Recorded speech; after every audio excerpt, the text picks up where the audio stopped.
cai sim na SpaceX. Boa tarde, pessoal.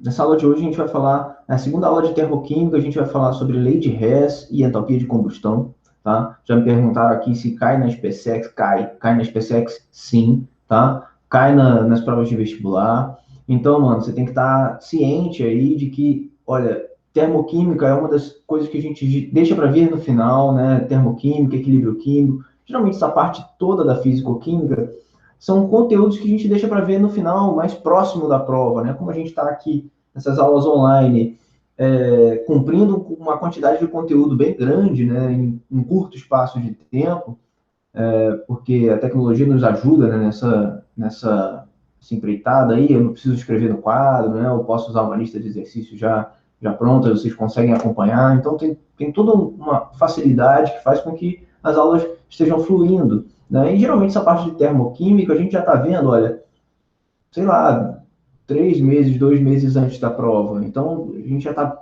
né, bem perto do final do conteúdo de química, isso porque também a gente está dividindo as aulas com o Wanderson. Né? O Wanderson está dando as aulas na terça-feira de manhã e à noite, né?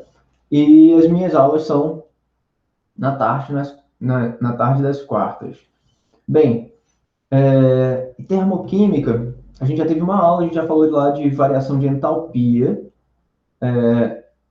e como que se calcula a entalpia de uma reação baseado nas entalpias de formação, né? Eu tenho lá aquela formulazinha do ΔH padrão de formação, somatório das ΔH padrão de formação dos reagentes, dos produtos, menos o somatório do ΔH padrão de formação dos reagentes, né? Produtos menos os reagentes. Então, você calcula a entalpia de uma reação. Aqui, nessa aula de hoje, a gente vai falar sobre lei de Hess, e aí o bicho pega, porque é bem complicado, tá? A gente vê que tem questões que dão muito trabalho, que vai te fazer perder bastante tempo, tá? Mas, como eu já disse, cara, esse lance de saber trabalhar com reações, de conseguir interpretar a questão, isso tudo é treino, tá? Depois de certo tempo fazendo questão desse tipo, você olha para a questão, se você já enxerga o caminho, você já consegue ver o que tem que ser feito. Tá? É lógico que tem gente que tem mais dificuldade, mas é aquilo, a gente tem que treinar.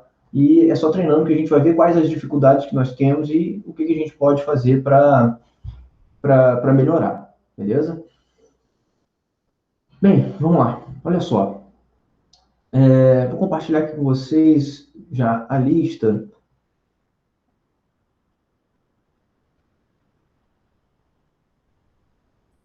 Bem, essa é a lista de hoje, a lista que está aqui do lado é a lista da semana retrasada, né? A gente teve uma aula lá no dia 8/7 de termoquímica, onde a gente falou aqui de entalpias de formação e do cálculo de uma entalpia de reação, né? Onde eu somo lá, aqui, aquela fórmula que a gente tinha acabado de falar agora, né? A gente soma lá as entalpias padrão de formação dos produtos e subtrai do somatório das entalpias padrão de formação dos reagentes. Né? Isso daqui a gente viu lá no dia 8. Né? A gente está dando continuidade nessa aula de hoje a esse assunto de termoquímica.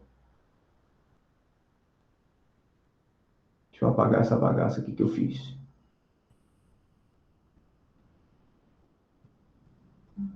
Pronto. Bem, olha só. Nessa aula de hoje, a gente vai falar então primeiro de entalpia padrão de combustão. A gente falou de entalpia padrão de formação.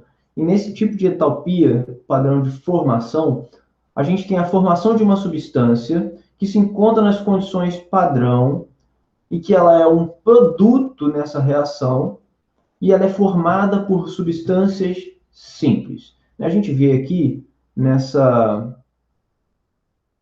exemplos que vimos na lista anterior, né, de, de termoquímica, e olha só, deixa eu pegar aqui um exemplo de reação de formação, deixa eu ver se eu acho um exemplo legal aqui, nessa lista. Bem, aqui são todas as entalpias de reação. Deveria ter colocado também um aqui. Ótimo, melhor. Olha isso, pessoal. Isso daqui é um exemplo de reação padrão de formação. De formação do quê? Formação do CO2. O CO2 aqui é um produto, né? Essa reação aqui de cima também é a mesma reação, na verdade, mas eu acho que essa daqui de cima, ela exemplifica melhor o que eu quis dizer.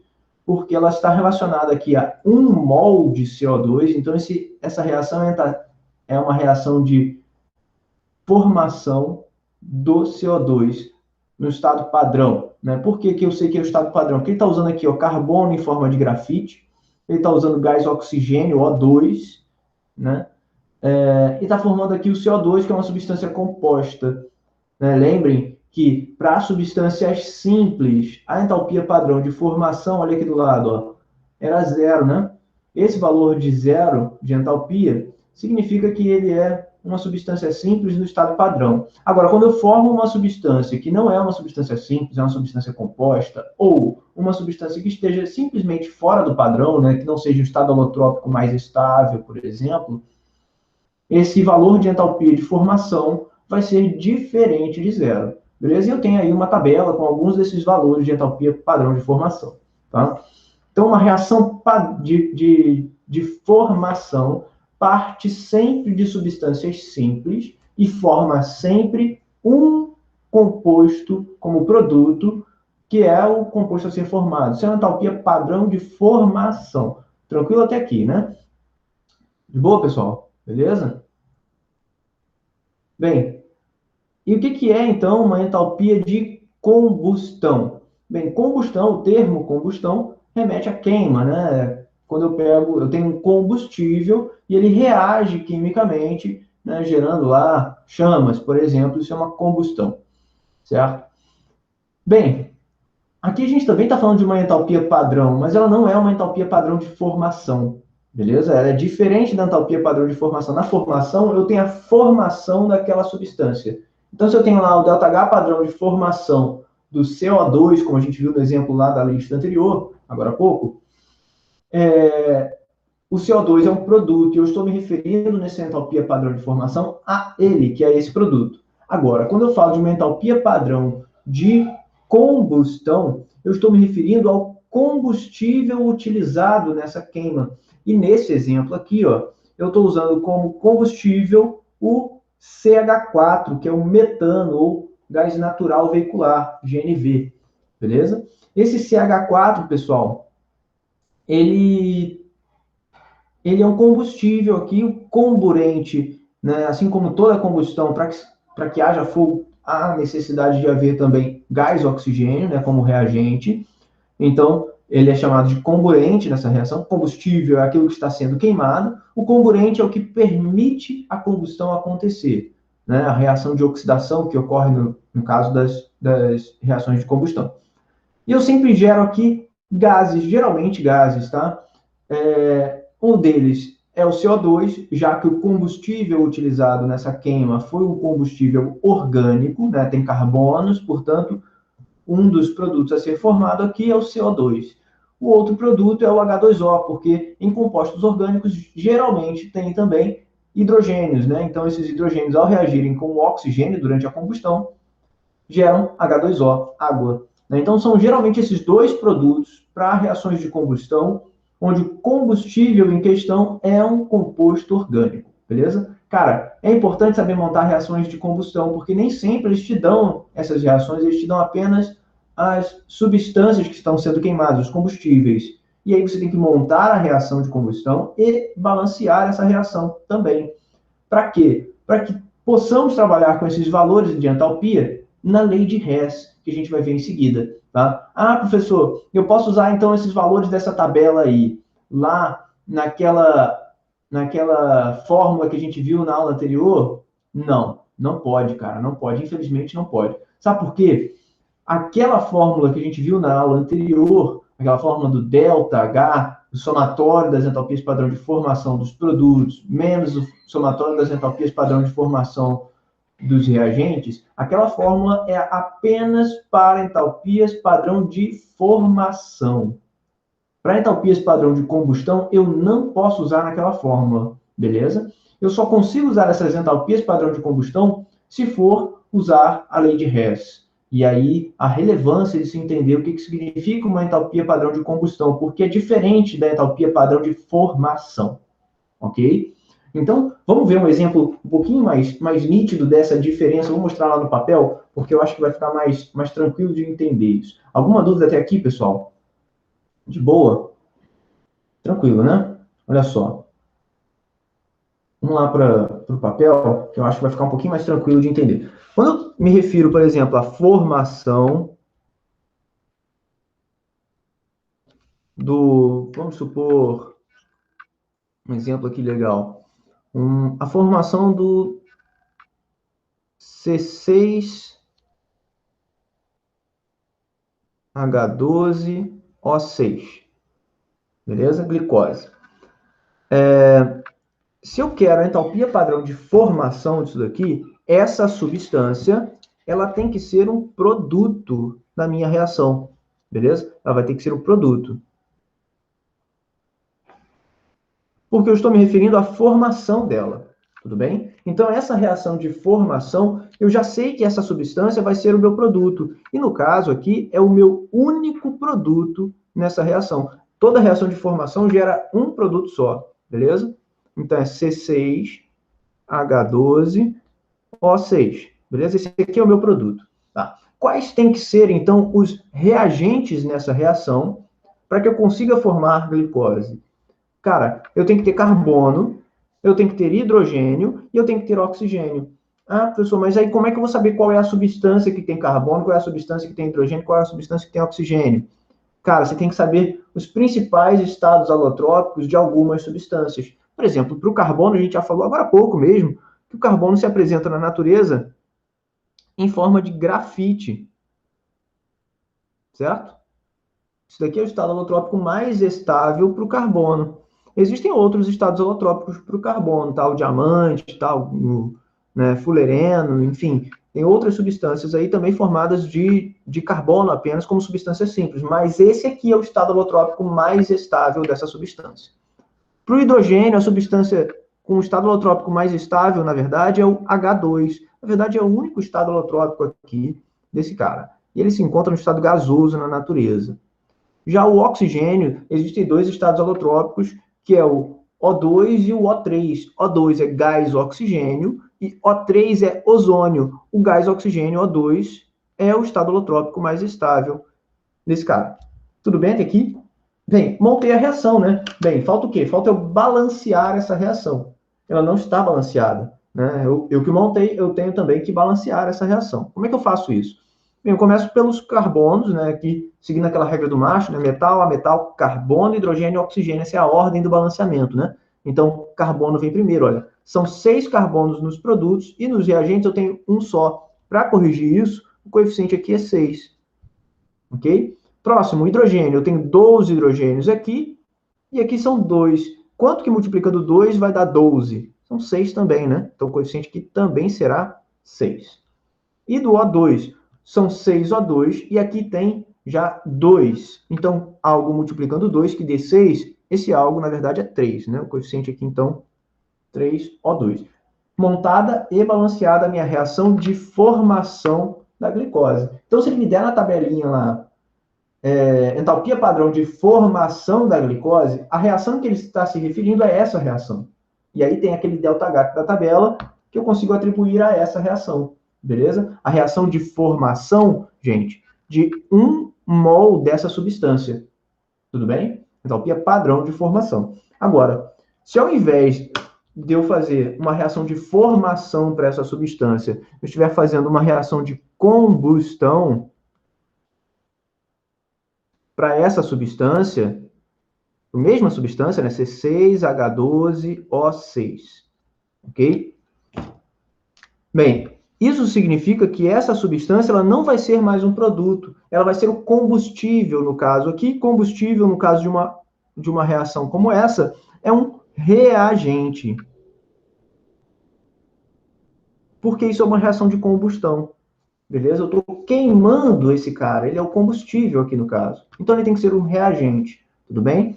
Bem, numa reação de combustão, e reparem que essa substância é uma substância orgânica, né? Então, Eu já sei quais são os produtos a serem formados. Geralmente, o combustível é um composto orgânico. Então, geralmente, os produtos são os mesmos, tá? O que muda aqui é o reagente e a forma de balancear a reação. Então, vamos ver aqui como é que fica, olha. O primeiro reagente que eu tenho, então, é o C6H12O6, né? Glicose. E ele vai reagir com outra coisa, tá? Ele vai reagir aqui, no caso, com gás oxigênio, O2, né? Para que haja combustão, eu tenho que ter gás oxigênio, tá? O2 gasoso. Bem, o que será formado, então, como produto nessa reação de combustão? Toda vez que você queima alguma coisa, gera fumaça. Fumaça é CO2, cara. Então, ó, CO2 é um desses produtos. O outro produto, no caso aqui, na verdade, o macete é o seguinte, ó. Você vê do que são formados, do que é formado, na verdade, o combustível que eu estou usando nessa reação. Ele é formado por carbonos, hidrogênios e oxigênios. Cara, quando o carbono reage com o oxigênio, gera CO2. Quando o hidrogênio reage com o oxigênio, vai gerar o quê? Vai gerar H2O. Sacou? É simples. E o oxigênio, ele reage com o oxigênio, vai formar oxigênio? Mano, não vai reagir, né? Esse oxigênio aqui, na verdade, ele vai só ajudar a combustão a acontecer mais rápido. Eu não vou formar um terceiro produto aqui, não, tá? Se eu tivesse nitrogênio aqui, N, né? Eu formaria NO2. Se eu tivesse enxofre aqui nesse composto orgânico, eu formaria SO2 ou SO3, depende da reação, se for uma reação completa ou incompleta de combustão. Enfim, isso tudo é bastante relevante. Mas, aqui, no geral, reações de combustão são... Eu vou levar em conta aqui o combustível como um reagente, beleza? E se for uma reação de formação, esse cara aqui é um produto da minha reação. É o que difere uma reação de formação para uma reação de combustão, tá? Bem, assim como eu fiz ali em cima, eu montei, eu também tenho que balancear, beleza? Então, vamos balancear agora, olha só, 6 carbonos nos reagentes, 1 carbono nos produtos. Para balancear isso, olha, eu tenho que multiplicar aqui por 6, tudo bem? Próximo é o hidrogênio, eu tenho 12 hidrogênios nos reagentes, nos produtos eu tenho 2. Eu vou ter que multiplicar, então, aqui, ó, por 6 também. Ah, professor, mas você mexeu nos oxigênios. Tudo bem, vamos ver isso. Agora, a última a ser balanceada, olha só. Eu tenho aqui nos reagentes 6 aqui na glicose, com mais 2, 8. Tudo bem? E nos produtos? Eu tenho 6 vezes 2, 12, mais 6 vezes 1, 6. 12 mais 6 dá o quê? Dá 18, né? Então, o que vai acontecer? Para eu transformar a quantidade de oxigênios aqui dos dois lados sendo igual, aqui eu tenho 18 e aqui eu tenho 8, né? Tá um pouquinho difícil, porque tem oxigênio em tudo, cara. Tem oxigênio aqui, aqui, aqui e aqui.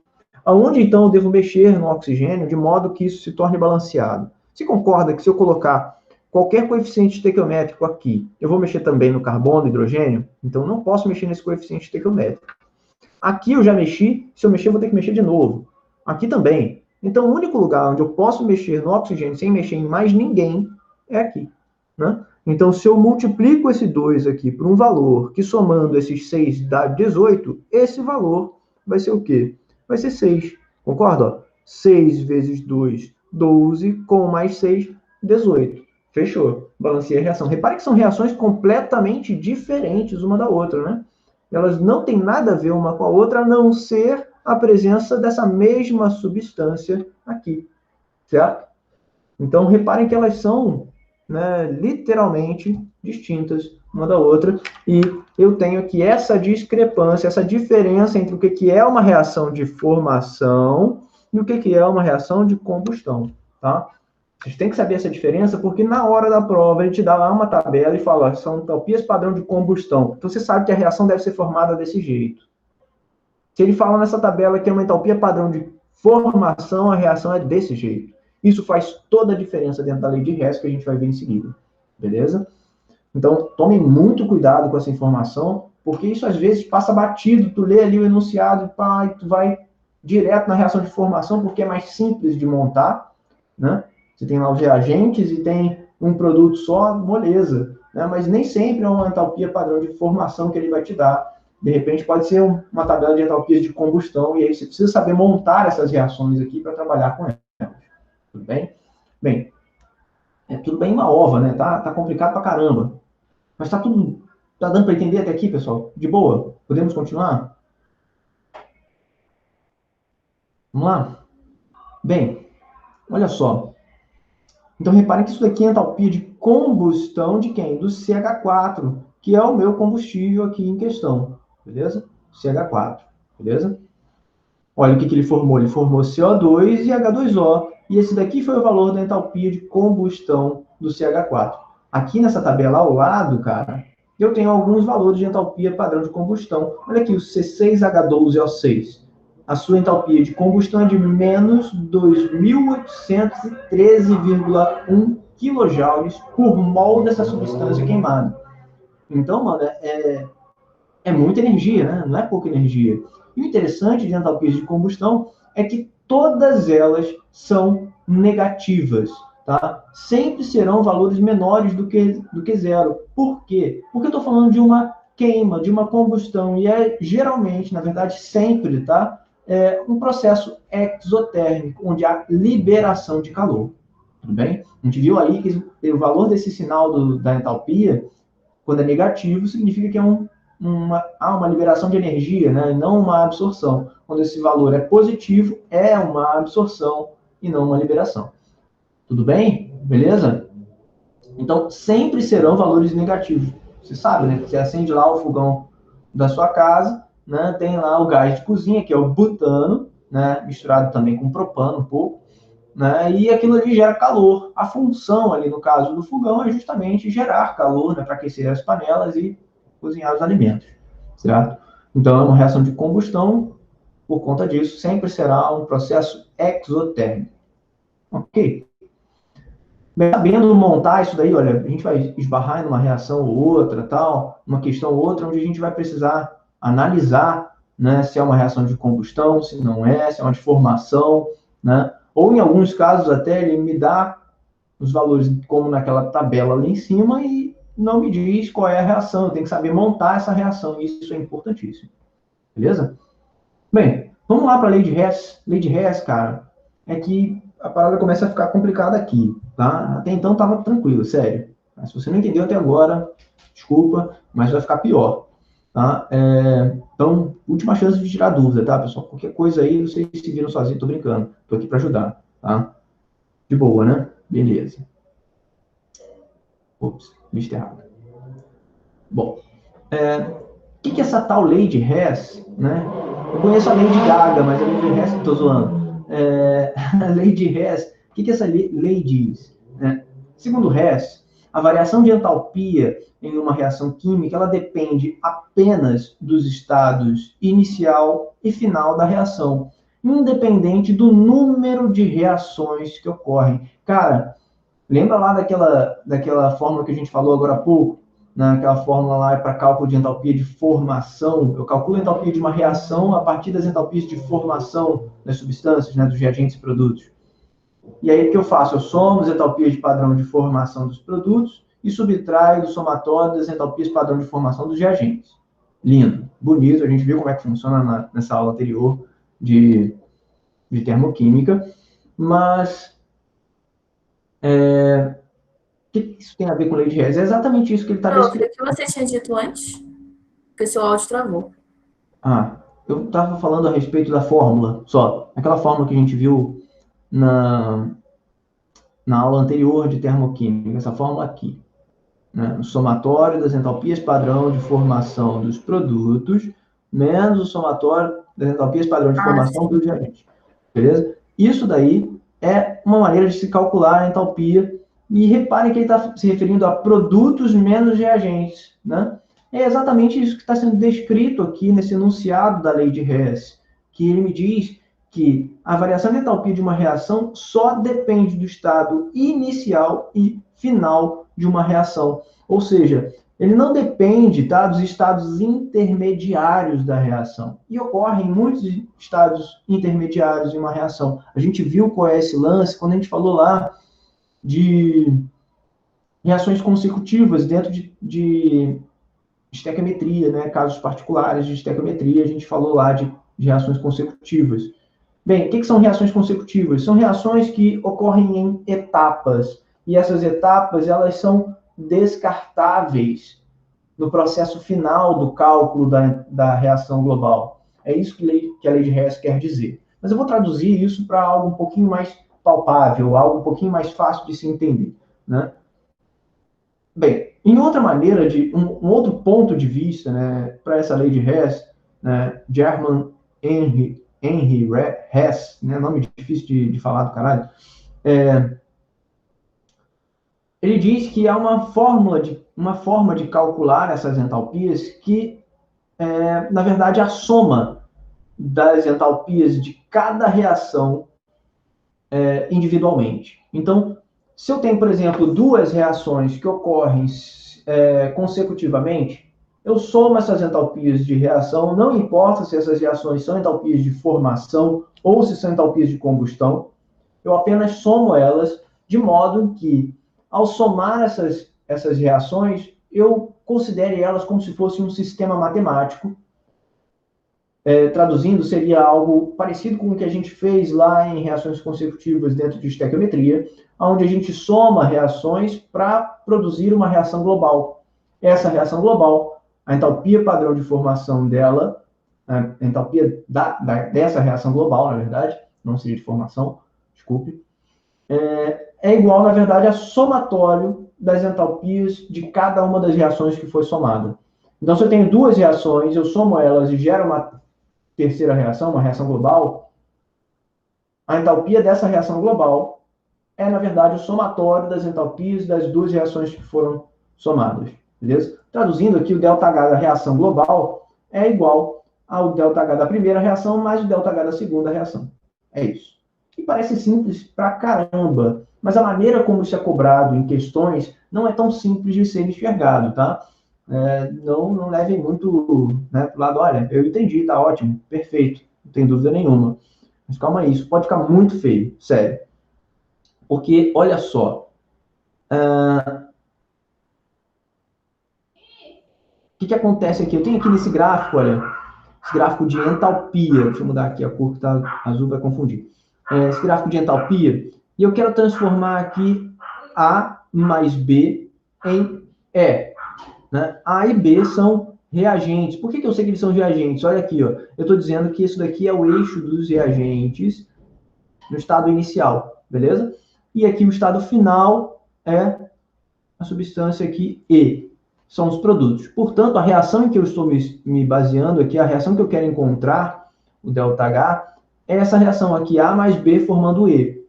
Beleza? Mas reparem que eu não tenho esse valor desse ΔH. O que eu tenho, na verdade, é A mais B formando C, que é esse trecho aqui da transformação desse gráfico, né, no caso.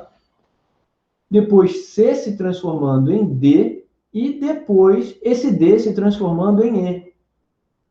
Sacou? Então, reparem que eu tenho um caso de reações consecutivas. Olha, A mais B forma C, esse C é consumido na segunda reação formando D, e D é consumido na segunda reação, na terceira reação formando E. Então, quando eu somo essas equações, eu, na verdade, olha, cancelo aqui o C, porque ele aparece tanto nos reagentes como nos produtos, eu posso cortá-lo, e também posso cortar o D, que aparece nos produtos da segunda e nos reagentes da terceira, beleza? Tudo aquilo que se repete em lados iguais, em lados diferentes, né, da seta, eu posso cortar se estiverem em quantidades iguais, certo? Então, eu corto ali o C, porque eu tenho um C nos produtos da primeira reação, com um C nos reagentes da segunda reação. Quando eu for somar isso tudo, é como se o C estivesse nos reagentes e também nos produtos. Portanto, é como se ele não tivesse participado da reação, né? Ele é um estágio intermediário dessas reações, né? Apenas o que não foi cortado aqui é o que se mantém. A mais B não foi cortado e E não foi cortado. Olha lá, a única coisa que sobrou nos reagentes foi A mais B e a única coisa que sobrou nos produtos foi E. Por quê? É como se eu estivesse contando a altura do patamar aqui onde A e B se encontram até o patamar onde E se encontra. Literalmente, geometria, tá? Como se eu tivesse, por exemplo, uma casa de 3 andares, tá? A e B estão no térreo, ok? E E está lá no terceiro andar. O que acontece? O que eu quero dizer? Eu quero dizer que eu consigo medir essa altura de A, B até E se eu medir também as alturas do térreo para o segundo andar, do segundo andar para o terceiro, né? E do terceiro aqui para o quarto. Né? No caso, o E está no quarto andar e não no terceiro, né? Eu falei besteira agora. Estaria no quarto andar, verdade. Né? Porque o térreo seria o primeiro. Deixa eu apagar aqui essa bagaça que eu rabisquei sem querer. Não vou conseguir.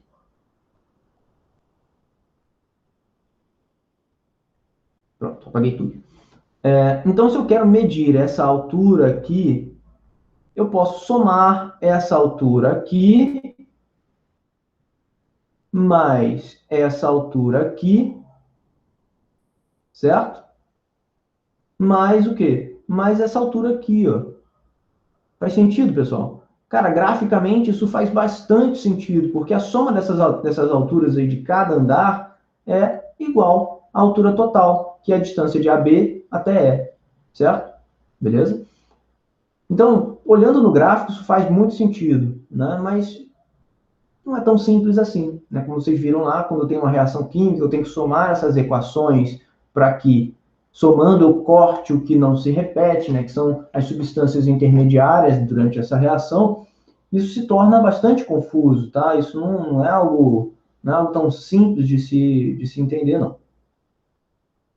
Bem, no geral é isso, tá? A análise do gráfico aqui que eu mostrei para vocês é o que importa, tá? Mas olha, não é só isso, tá? Porque se eu consigo somar as reações e elas geram uma equação global, ao somar os ΔH, ela vai gerar o ΔH dessa reação global, né? Essa é a teoria por trás dos cálculos que a gente vai ver aqui.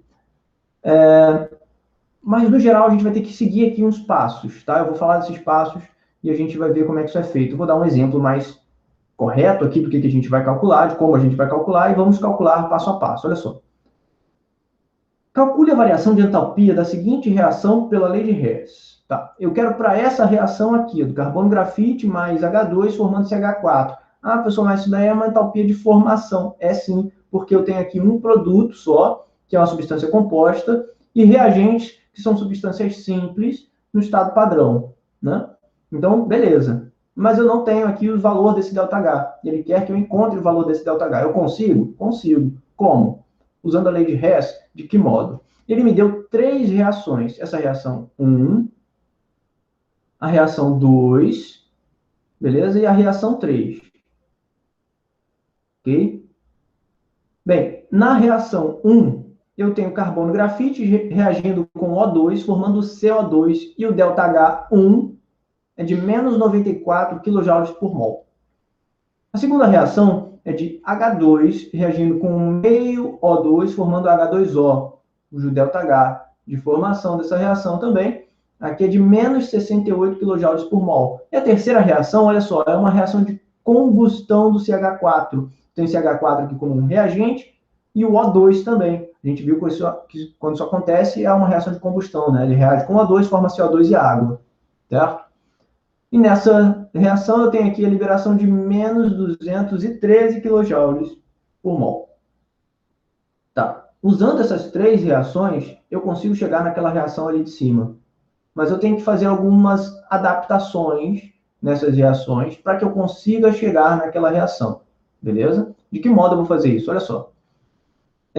A primeira coisa é identificar as posições do que eu tenho na reação global e onde elas aparecem nessas 3 reações. Para ficar um pouquinho mais claro, olha só. Tem o carbono grafite aqui na reação global. Essa é a reação que eu quero encontrar, né? Ela que vai mandar em tudo que a gente vai fazer aqui. Então, vou assinalar aqui de verde, beleza. Onde é que ele aparece aqui nessas 3 reações, esse carbono grafite? Ele aparece na primeira reação, certo? Aparece bem aqui, ó, carbono grafite, né? A próxima substância que aparece é o H2. Esse H2, ele aparece em qual das 3 reações? Ele aparece apenas na segunda reação, aqui, certo? E mais o que? Tem o CH4 também. Esse CH4, na reação global, ele aparece aqui na terceira reação, aonde? como um reagente também. Beleza. Tá. Agora que a gente viu onde está cada uma dessas substâncias nas reações dadas, nas reações que eu tenho, os delta-gás, eu tenho que conferir se as posições batem com a posição da reação global. Por exemplo, na reação global, o carbono grafite é um reagente. E na reação 1, que é onde esse carbono grafite aparece, ele também é um reagente. Portanto, ele está na posição correta. O H2 ele é um reagente na reação global. E na segunda reação, que é onde ele aparece, ele também é um reagente. Beleza, perfeito. Está na posição correta, não preciso mexer em nada disso. Mas olha só o CH4. O CH4 na reação global é um produto. E na terceira reação, que é a reação onde ele se encontra, ele não é um produto, ele é um reagente. Então, na verdade, ele não está na posição correta, digamos assim. Porque quando eu somar essas equações, esse H4 iria acabar ficando nos reagentes. Isso não vai condizer com o que ocorre na reação global. Então, o que eu tenho que fazer? Eu tenho agora, então, que inverter essa reação química. E quando eu inverto essa reação química, tudo que é reagente vira produto, e tudo que é produto vira reagente. É como se eu escrevesse a reação ao contrário, tá? E quando eu faço isso, olha, importantíssimo, tá? Esse aqui é um passo muito importante. Ao inverter a reação, eu também devo inverter o sinal do ΔH. Então, se esse ΔH é de menos 213, quando eu inverter essa reação, ela vai ficar mais 213. Beleza? Vamos ver lá em cima como é que ficou? Olha só. Já com a reação invertida. Olha aqui, ó. Um CH4 agora é um produto. Beleza? CH4 é um produto. O H2 se manteve como um reagente e o C, carbono grafite, tá? Ainda se manteve como um reagente. Eu não mexi nesses caras aqui, eu mexi apenas na terceira reação. E olha só, eu tive que inverter esse sinal aqui de negativo para positivo. De que modo? Quando eu inverto o sinal de alguma coisa, na verdade eu estou multiplicando por menos 1. Não é isso que eu faço? Quando eu multiplico qualquer número por menos 1, o sinal dele vai inverter. Se ele é negativo, ele fica positivo. Se ele é positivo, ele fica negativo. Beleza? Matematicamente, é isso que eu faço. Multiplicar por menos 1. Tudo bem até aqui, né? Bem, o que mais eu tenho que fazer? A segunda coisa que eu tenho que fazer é comparar as quantidades. Primeiro, eu comparei as posições. Segundo, eu tenho que comparar as quantidades. Se a quantidade não estiver correta, eu também tenho que consertar essa quantidade. Eu tenho que balancear novamente essa quantidade aí. Beleza. Olha só. Eu tenho aqui um carbono grafite, 2 H2 e 1 CH4, certo? Bem, na reação de carbono grafite aparece, eu também tenho um carbono grafite, a quantidade está certa, eu não preciso mexer. 2H2 na reação global, mas na reação em que ele aparece, que é a segunda reação, eu só tenho um. Olha a merda aqui, sacou? Então, esse cara não está batendo, a quantidade dele não está certa, eu tenho que corrigir essa quantidade, eu tenho que ter 2H2. E para eu ter 2H2, eu vou ter que multiplicar a reação inteira, essa segunda reação inteira, por 2. Então, esse coeficiente vai para 2, porque era 1 vezes 2 vai dar 2, né? Meio vezes 2 dá 1.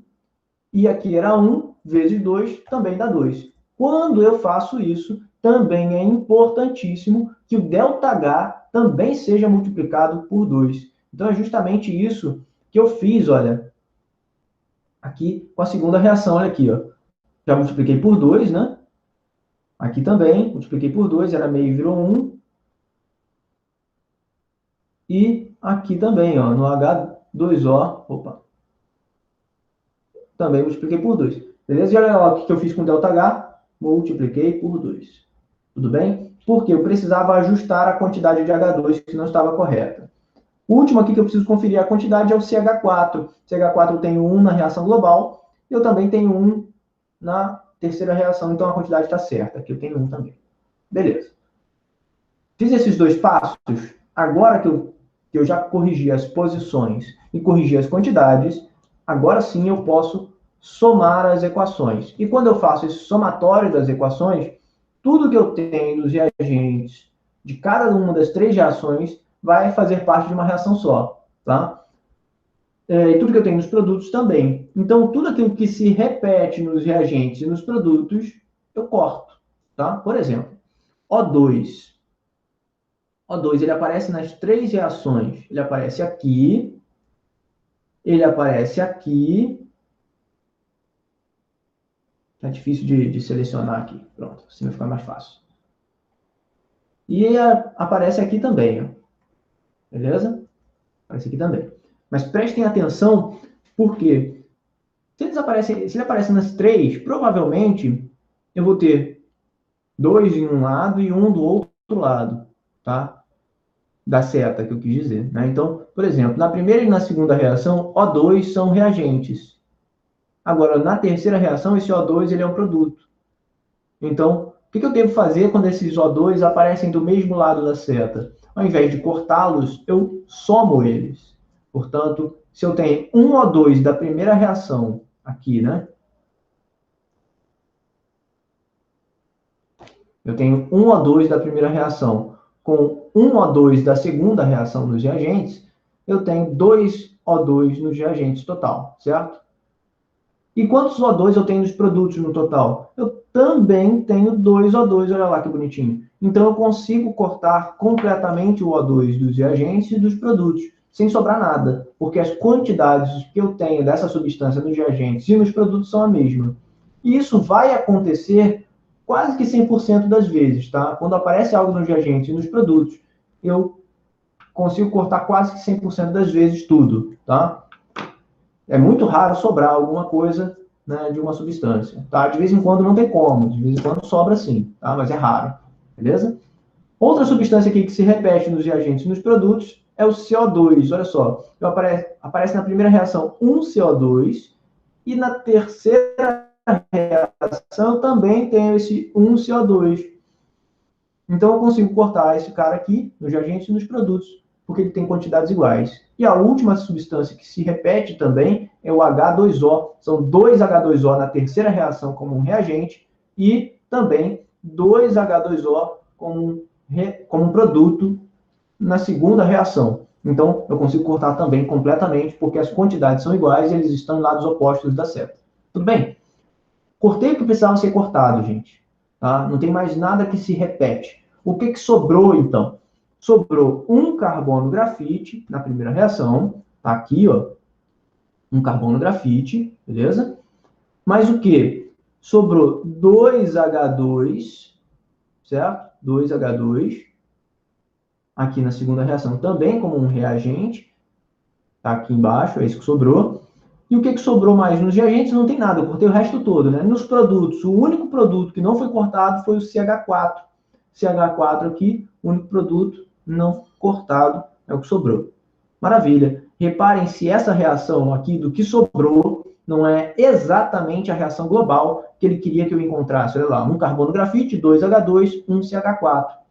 Mesma coisa, né? Um carbono grafite, 2H2, um CH4. Mano, se você fez isso com as reações e deu certo, bateu certinho com a equação global, isso significa que agora você pode somar o que você tem lá nos ΔH. Somando o ΔH1, o ΔH2 e o ΔH3, você vai ter o ΔH da reação global. Mas reparem que isso só foi possível porque eu precisei ajustar em alguns casos aí o sinal, ou multiplicar por 2, por 3, enfim, depende da situação, né? Olha só, aqui eu tinha do ΔH1 menos 94, beleza, tá aqui, ó, menos 94. E esse mais aqui é o mais da fórmula, é um somatório, né? Esse mais aqui é, na verdade, esse mais aqui, ó, ΔH1 mais ΔH2. O que é o ΔH2? É o menos 68 vezes 2, beleza? Olha, eu não posso esquecer que eu multiplico aquilo ali por 2, olha, vezes 2. E o ΔH3? ΔH3 é o menos 213 vezes menos 1, ou seja, eu vou inverter o sinal, ele vai ficar positivo, tá bom? E olha aqui o que deu, ó. Menos 94, eu repito. Aqui, menos 68 vezes 2 deu menos 124. E o menos 213 vezes menos 1 dá mais 213. Eu inverti o sinal, certo? Somando isso tudo, olha lá. Agora eu tenho um ΔH de menos 5 kJ apenas. Foi só isso a diferença aí, mas é um ΔH negativo ainda assim, tá? Então, o que é isso? É a entalpia padrão de formação do metano, CH4, que eu calculei usando lei de Hess. Cara, é um processo trabalhoso a beça, né? Não é um processo tão simples. E vendo por esse método aqui, parece, cara, que é muito, muito, muito complicado. Mas, mano, vai por mim. É treino, tá? É treino. Não é algo muito complicado, não. Sim, Manoel falou aí que precisava inverter, tudo certo, beleza. Alguma última dúvida aqui? Opa, lista errada de novo. Bem, vamos ver uns exercícios? Cara, esse primeiro exercício aqui é muito tranquilo, não vou pegar ele não. Vocês vão entender do que eu estou falando depois. Blá, blá, blá. Combustão, quantidade, calor liberada, talpia de formação, tá. Olha só. Vamos fazer a número 3? A número 3 é bonitinha, é rapidinho, dá pra gente matar ela em poucos minutos. Olha aqui. Com base nas variações de entalpia associadas, as reações a seguir, ou seja, me deu duas reações, aqui a primeira e a segunda reação, já vou nomeá-las aqui como reação 1. Opa, não quero. E reação 2. Beleza. Pode-se prever que a variação de entalpia associada à reação de dimerização do NO2 será igual a... Bem, a reação de dimerização que ele está falando aqui é essa daqui, ó, 2NO2 formando 1N2O4. Mano, essa daqui é a minha reação global, é a reação que eu quero encontrar no ΔH. É isso. Ele quer que eu preveja a variação de entalpia para essa reação de dimerização do NO2. O que eu tenho que fazer? Eu tenho que usar lá aquele passo a passo, né? Primeira coisa que eu vou fazer é identificar onde estão as substâncias. Olha só, as posições, né? Eu tenho aqui o NO2, que é um reagente. Ele aparece na primeira reação como um produto. Mano, eu já sei que eu vou precisar inverter essa reação, beleza?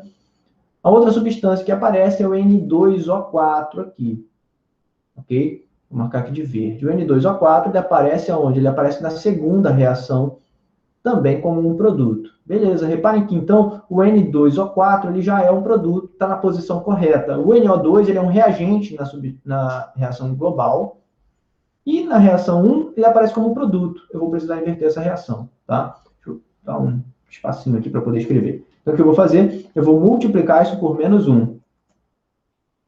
Vai ficar aqui, ó, vezes menos 1. Beleza? Multipliquei por menos 1.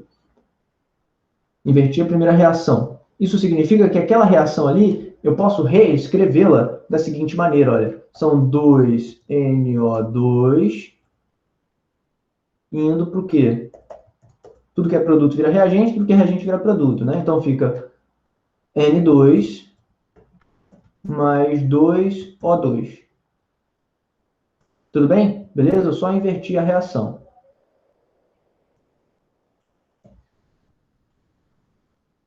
Pronto. Então, vou ignorar essa reação aqui, tá? Eu vou usar ela só invertida, tá? E esse ΔH, eu já vou escrever esse ΔH aqui, é o ΔH1 de novo, tá? ΔH1, só que não mais com esse valor de ΔH, com o valor já invertido. Olha só. Esse ΔH aqui é o que me importa agora, e esse sinal não vai ser mais positivo, vai ser sim negativo, tá? Eu inverti já o sinal ali. Então, reparem que eu estou ignorando isso daqui, eu vou até apagar. Pronto, agora já não é mais importante, isso daqui é a minha reação 1. Tá bom? Beleza? Já inverti a reação, e o que me importava aqui, olha, era o NO2 como um reagente, ok? Já está certinho. O que me falta? Me falta o quê? Me falta comparar as quantidades. Olha, eu preciso ter 2NO2 e eu tenho 2NO2, já tenho aqui a quantidade certinha, não vou precisar multiplicar, né? 1N2O4 e eu tenho também aqui na segunda reação, olha, 1N2O4. Tudo bem? Beleza? Então as quantidades já estão corretas. E as posições também. O que eu tenho que fazer agora? Somar essas equações, cortando aquilo que não... que se repete, desculpa, em lados opostos. Reparem que, olha só que lindo, eu tenho 1N2 como reagente. E eu posso cortar esse N2 com esse 1N2 de produto da primeira reação. Beleza? Mas o que eu posso cortar? Eu posso cortar também 2O2 aqui como um reagente na segunda reação, com 2O2 como produto na primeira reação. Lindo. O que sobrou? Sobrou 2NO2 e sobrou um N2O4. Perfeito. Feito isso, cara, eu já sei que eu só preciso somar os ΔH, que vai dar tudo certo. Eu já inverti o sinal do que precisava ser invertido, certo? Então, eu tenho agora, olha, 9,6 positivo, né? Eu vou escrever aqui embaixo, para ficar mais fácil da gente... Então, esse ΔH, eu vou escrever aqui como D, tá? Porque eu estou com preguiça de procurar o delta. Vai ser igual a mais 9,6 menos 67,6. Por que menos? Porque ele tem ali o sinal negativo, né? É uma soma, professor, então você vai ter que subtrair, beleza, é isso mesmo. Por quê? Porque eles têm sinal invertido, né? Um é positivo, outro é negativo, isso vai virar uma subtração, tá? Apesar de ser um somatório. Vai ficar a letra A. E aí, olha lá, deixa eu só fazer a conta que você já fez, Manu? É isso? Sim, deu letra A. 67,6, isso, 9,6 vai dar isso aí, 58, exatamente. Negativo, né? Menos 58 quilojoules. Maravilha. Gabarito letra A. Beleza, gente? Tranquilo? Olha, tem muita questão aí sobre, tá? Dá para cansar de fazer questão de lei de Hess. E olha, uma hora ou outra você vai pegar o ritmo aí e isso vai se tornar não tão difícil quanto parece, tá? Vai por mim. É bem de boa mesmo, mas é difícil de se acostumar, então você tem que treinar, façam os exercícios da lista, essa lista já está lá no Classroom, tá? Vocês podem pegar lá e treinar com isso. Qualquer outra dúvida, pessoal, por favor, me procurem, eu estou lá no WhatsApp também, tá? Então fiquem à vontade para me encher o saco, não tem problema não, eu não ligo de ajudar, não, beleza? Deixa eu encerrar aqui então essa aula, tá? Na próxima aula, pessoal, a gente vai falar de entalpia de ligação, tá? É um ponto de vista diferente aí, tá? Dentro da termoquímica, e a parada fica um pouquinho mais feia, por incrível que pareça, tem como ficar pior, tá? Na verdade, não, eu acho que não fica pior, eu acho que é só diferente, tá? Então, o problema de termoquímica é justamente esse, tem muitos modos de se calcular a entalpia, e cada modo serve para um tipo de questão, então você tem que saber todos eles, porque todos eles caem. Essa parte de termoquímica não é nem. Seria as questões mais difíceis, né? Na minha opinião, termoquímica é um dos assuntos mais chatos aí, e também equilíbrio químico é um dos assuntos mais complicados dentro da química, tá? Mas a gente ainda vai falar disso. Termoquímica é um dos assuntos talvez mais cobrados em provas de vestibular também, tá? Tá entre os top 10 lá de assuntos mais importantes. Sério. Beleza, gente? Valeu. Vou encerrar essa aula aqui, tá? Fui.